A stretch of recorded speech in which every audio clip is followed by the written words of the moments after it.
بسم اللہ الرحمن الرحیم۔ آج انشاءاللہ العزیز منتخب آیات 1 تا 5 وہ تو ہم پڑھ چکے ہیں، اس کے مشقی سوالات صفحہ نمبر 16 پر موجود ہیں، برائے جماعت ناہم آج ہم کریں گے انشاءاللہ العزیز۔ اس میں الف مندرجہ سوالات کے جوابات تحریر کیجئے۔ 2 آیات ہیں، ان کا ترجمہ پہلے سمجھایا جا چکا ہے، یاد کرنے کے لیے آسانی ہے، اس میں سے آپ یاد کر سکتے ہیں۔ اس کے بعد اگلا سوال ہے آیت لیس البر کی روشنی میں البر کے نکات تحریر کیجئے۔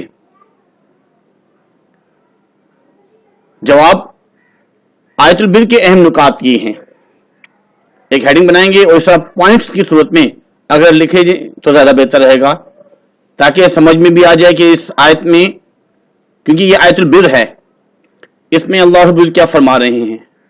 پہلی بات ہے اللہ کی محبت کو، ہر چیز کی محبت پر برتری حاصل ہو تو یہی مقام بر ہے۔ اصل تو یہی ہے کہ ہمیں ہر چیز سے زیادہ برتری جو ہے نا اللہ کی محبت ہو۔ نمبر 2، دین کے بنیادی عقائد پر ایمان لانا، عقیدہ توحید، عقیدہ رسالت، عقیدہ آخرت اور جتنے بھی عقائد ہیں ان سب پر ایمان لانا۔ عبادات، نماز، روزہ، زکوٰۃ، حج وغیرہ ان سب کو بجا لانا، یہ بھی بر میں شمار ہوتے ہیں، نیکی ہے۔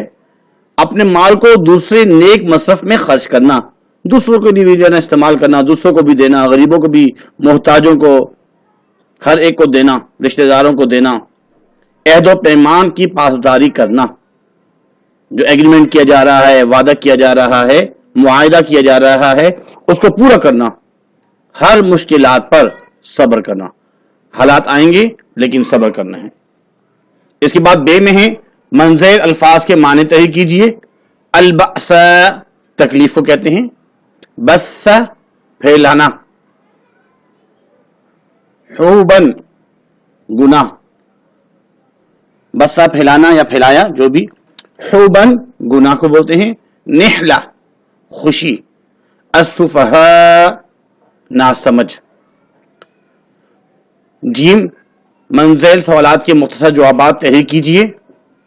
آیت لیس البر میں صبر کے مواقع تحریر کیجئے، صبر کے کتنے مواقع بیان کیے گئے ہیں۔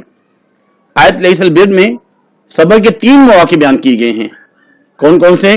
والصابرین فی البأساء والضراء حین البأس، اور بالخصوص صبر کرنے والے فقر و فاقہ یہ 1، تکالیف اور مصائب 2، اور جنگ کے وقت یہ 3۔ صبر کے 3 مواقع ہیں۔ پہلا البأساء، بأسا کہتے ہیں فقر و فاقہ اور تنگی کو، اور دوسرا الضراء، یہ ضرر سے بنا ہے، یعنی تکلیف، خواہ وہ جسمانی اذیت ہو خواہ ذہنی کوفت۔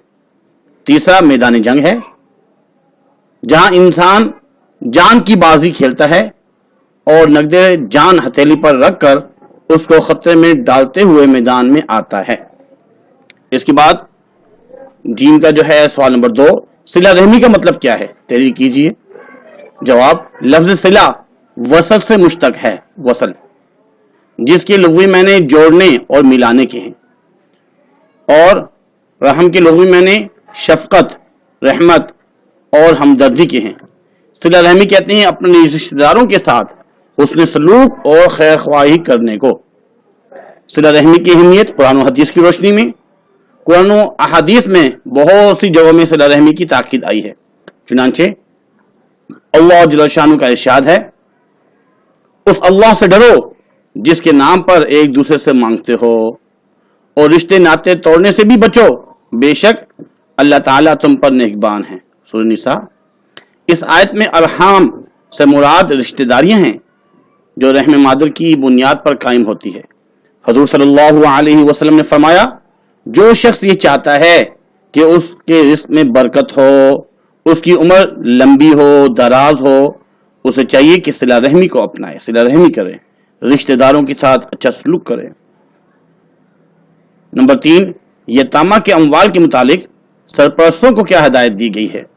جواب، یتامہ جو یتیم لوگ ہوتے ہیں ان کے اموال کے متعلق سرپرستوں کو یتیم کے حقوق پر اسلام نے بہت زور دیا ہے۔ اس کا اندازہ اس بات سے لگایا جا سکتا ہے کہ قرآن مجید میں 23 مختلف مواقع پر یتیم کا ذکر کیا گیا ہے، جن میں یتیموں کے ساتھ حسن سلوک، ان کے اموال کی حفاظت اور ان کی نگہداشت کرنے کی تلقین کی گئی ہے، اور ان پر ظلم و زیادتی کرنے والے اور ان کے حقوق کو مال غصب کرنے والے، چھیننے والے کے لیے بہت سخت وعید بیان کی گئی ہے۔ ارشاد ربانی ہے، جو لوگ ناحق ظلم سے یتیموں کا مال کھا جاتے ہیں وہ اپنے پیٹ میں آگ بھر رہے ہیں اور عنقریب وہ دوزخ میں داخل کیے جائیں گے، اور یتیموں کا مال جو تمہاری تحویل میں ہے ان کے حوالے کر دو، اور ان کے پاکیزہ اور عمدہ مال کو اپنے ناقص اور برے مال سے نہ بدلو، اور نہ ان کا مال اپنے مال میں ملا کر کھاؤ، یہ بڑا سخت گناہ ہے۔ اس کے بعد دال میں کثیر انتخابی سوالات، والموفون بعہدہم اذا عاہدوا کا تعلق کس سے ہے؟ اصل میں یہ معاملات سے ہے، معاہدہ، ایگریمنٹ، یقول بعد معاملات سے اس کا جو تعلق جو ہے وہ معاملات سے ہے۔ یا ایھا الناس جب بھی فرمایا گیا ہے اس سے مخاطب انسان ہے، اے انسانوں۔ البر حسن الخلق کے معنی ہیں نیکی، اچھے اخلاق کا نام ہے۔ اصل میں خلق جو ہے اخلاق کی جمع ہے، اور حسن اچھے، نیکی اچھے اخلاق کا نام ہے۔ امید کرتے ہیں کہ یہ مشق آپ کو سمجھ میں آ گئی ہوگی، یاد کرنے میں بھی آسانی ہوگی، اور لازمی لائک بھی کیجیے گا، اپنے دوستوں کو شیئر بھی کیجیے گا۔ اگر چینل ابھی تک سبسکرائب نہیں کیا، سبسکرائب لازمی کیجیے۔ ڈسکرپشن میں لازمی دیکھیے، اس میں تمام لیکچر جو اسلامیات کے اور ایسے اردو کی بھی تمام لیکچرز جو ہیں وہ آپ کو ملیں گے، تو اس کو جو ہے اس سے مستفید ہوں۔ اللہ تعالیٰ سے دعا گو ہیں، اللہ تعالیٰ عمل کرنے کی توفیق